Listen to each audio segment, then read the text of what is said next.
Hello વિદ્યાર્થી મિત્રો, આપ સૌનું આપને યુટ્યુબ ચેનલ પર હાર્દિક સ્વાગત છે. તો આજે હું તમારા માટે લઈને આવી ગઈ છું ધોરણ 7 વિષય સામાજિક વિજ્ઞાન પાઠ 15 લોકશાહીમાં સમાનતાના સ્વાધ્યાયની સંપૂર્ણ સમજૂતી. તે પહેલાં તમે જો આપણી ચેનલને લાઇક શેર અને સબસ્ક્રાઈબ ન કરી હોય તો તે જરૂરથી કરી દેજો. તો ચાલો આપણા તમામ પ્રશ્નોના ઉત્તરોની સમજૂતી મેળવીએ. તો અહીં આપણા સ્વાધ્યાયનો પહેલો પ્રશ્ન છે, યોગ્ય શબ્દ વડે નીચેના વિધાનોની ખાલી જગ્યા પૂરો. તો એમાં પહેલું છે, વિશ્વની સૌથી મોટી લોકશાહી ધરાવતો દેશ કયો છે? તો એ થશે ભારત. બીજું છે, દેશનું સંચાલન કરવા માટેની માર્ગદર્શિકા ખાલી જગ્યા કહેવાય. તો એ થશે બંધારણ કહેવાય. ભારતનું બંધારણ વિશ્વનું ખાલી જગ્યા બંધારણ છે. તો તે થશે સૌથી મોટું લેખિત બંધારણ છે. તો હવે એના પછીનો બીજો પ્રશ્ન છે કે નીચેના પ્રશ્નોના ટૂંકમાં ઉત્તર આપો. તેમાં પહેલો પ્રશ્ન છે કે લોકશાહી કોને કહેવાય છે? તો આપણે એનો જવાબમાં લખીશું કે અમેરિકાના પૂર્વ પ્રમુખ અબ્રાહમ લિંકનના મત અનુસાર લોકો વડે અને લોકો માટે ચાલતા શાસનતંત્રને લોકશાહી કહેવામાં આવે છે.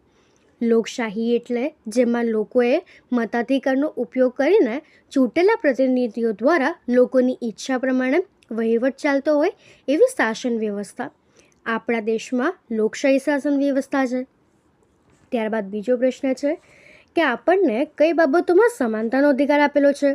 તો એનો જવાબ થશે કે ભારતના બંધારણે સૌ નાગરિકોને સમાનતાનો મૂળભૂત અધિકાર આપ્યો છે. આ અધિકાર દ્વારા સૌ નાગરિકોને કાયદાની સમાનતા તેમજ કાયદાનું સમાન રક્ષણ આપવામાં આવ્યું છે. દેશના બધા નાગરિકોને નીચેની બાબતોમાં સમાનતાનો અધિકાર આપેલો છે, જેમાં જુદા જુદા ધર્મની વ્યક્તિઓમાં સમાનતા, વ્યક્તિગત વિકાસમાં સમાનતા, ભાષા કે બોલીના આધારે સમાનતા, લિંગ આધારિત સમાનતા, શિક્ષણ મેળવવામાં સમાનતા, વિચારોની અભિવ્યક્તિમાં સમાનતા, સરકારી નોકરી, જાહેર રોજગાર, ધંધો, જાહેર સ્થળોનો ઉપયોગ, સામાજિક જીવન વગેરે બાબતોમાં પણ સમાનતા આપી છે. ત્યારબાદ હવે આપણો ત્રીજો પ્રશ્ન છે કે વ્યક્તિના સર્વાંગીણ વિકાસ માટે કઈ બાબત જરૂરી છે? તેનો જવાબ થશે કે વ્યક્તિના સર્વાંગીણ વિકાસ માટે ધર્મ, ભાષા, જાતિ, વંશ, રંગ કે જન્મસ્થળના કોઈ પણ ભેદભાવ વિના સમાનતાના અધિકારનો યોગ્ય રીતે અમલ કરવો જરૂરી છે. તો હવે એના પછીનો આપણો ત્રીજો પ્રશ્ન છે કે નીચેના પ્રશ્નોના ઉત્તર 1-2 વાક્યમાં આપો. તેમાં આપણો પહેલો પ્રશ્ન છે કે મતાધિકાર કોને મળે છે?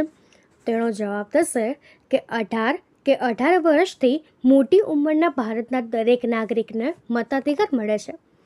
બીજો પ્રશ્ન છે, ચૂંટણી પંચ શી કામગીરી કરે છે? તેનો જવાબ થશે કે કોઈ પણ પ્રકારનો ડર રાખ્યા વિના દેશોમાં નોંધાયેલા સૌ મતદારો મતદાન કરી શકે એ માટે ચૂંટણી પંચ ખાસ વ્યવસ્થા ગોઠવીને તટસ્થ રીતે ન્યાયી ચૂંટણી કરાવે છે. તે મહિલા અને દિવ્યાંગ મતદારો માટેની મતદાનની વિશેષ સુવિધા ઊભી કરે છે.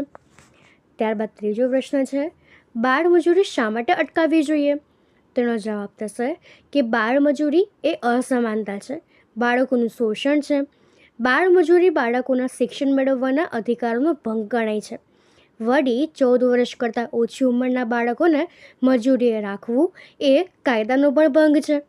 તેથી બાળમજૂરી અટકાવવી જોઈએ.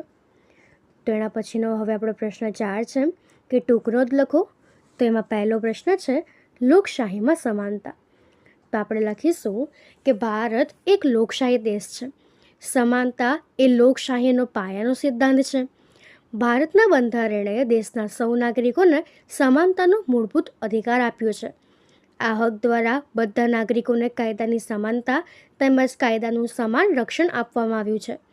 નાગરિકોને ભારતમાં ધર્મ, વંશ, જાતિ, લિંગ, ભાષા, જ્ઞાતિ, રંગ કે જન્મસ્થળના કોઈ પણ પ્રકારના ભેદભાવ વિના દરેક નાગરિકોને સમાનતાનો હક આપવામાં આવ્યો છે. સૌને સરખા ગણીને સૌને શિક્ષણ મેળવવાની, વિકાસ કરવાની, ધંધા રોજગાર કરવાની તેમજ ધર્મ પાળવાની સરખી તકો આપવામાં આવી છે. લોકશાહીમાં સમાનતાના અધિકાર દ્વારા સૌ સર્વાંગીણ વિકાસ સાધી શકે છે. આપણા સ્વમાનને જાળવવા માટે પણ સમાનતાનો અધિકાર ખૂબ જરૂરી છે. સમાનતાનો અધિકાર આપણને બંધારણને રક્ષણ પૂરું પાડે છે. ત્યારબાદ બીજું છે મતાધિકારમાં સમાનતા. તો આપણે લખીશું કે ભારતમાં લોકશાહી શાસન વ્યવસ્થા છે. લોકશાહીમાં સરકારની રચના લોકોના મતદાન વડે થાય છે. આ માટે આપણા દેશના બંધારણે 18 કે તેથી 18 વર્ષથી મોટી ઉંમરના દરેક નાગરિકને સમાન મતાધિકાર આપ્યો છે. ધર્મ, ભાષા, લિંગ, બોલી કે આર્થિક વિવિધતાઓ વચ્ચે પણ સમાનતાના અધિકાર દ્વારા દરેક નાગરિકને મતદાન કરવાનો અધિકાર મળેલો છે. મતાધિકાર દ્વારા કોઈ પણ પ્રકારનો ડર રાખ્યા વિના, શહેરમાં આવ્યા વિના દેશની મતદાર યાદીમાંથી નોંધાયેલા બધા નાગરિકો મતદાન કરી શકે છે. દરેક નાગરિક નિર્ભીક બનીને મતાધિકારનો ઉપયોગ કરે એ માટે ચૂંટણી પંચ તેને જાગૃત કરે છે. ચૂંટણી સમયે વધુમાં વધુ મતદારો પોતાના મતાધિકારનો ઉપયોગ કરે એ માટે ચૂંટણી પંચ પ્રયત્ન કરે છે. મહિલા અને દિવ્યાંગ મતદાર પોતાના મતાધિકારનો ઉપયોગ કરી શકે એ માટે ચૂંટણી પંચ ખાસ વ્યવસ્થા કરે છે. તો હવેના પછીનો પ્રશ્ન 3, બાળમજૂરી અને બાળ અધિકાર. તો વ્યક્તિત્વના સર્વાંગી વિકાસ માટે દરેક બાળકને શિક્ષણ મેળવવાનો મૂળભૂત અને કાનૂની અધિકાર છે. આપણા દેશમાં દરેક બાળકને 6 થી 14 વર્ષ સુધી મફત, ફરજિયાત અને સાર્વત્રિક શિક્ષણ મેળવવાનો કાયદાકીય અધિકાર આપવામાં આવ્યો છે. તેથી 14 વર્ષની ઓછી ઉંમરના બાળકોને મજૂરી રાખી શકાય નહીં.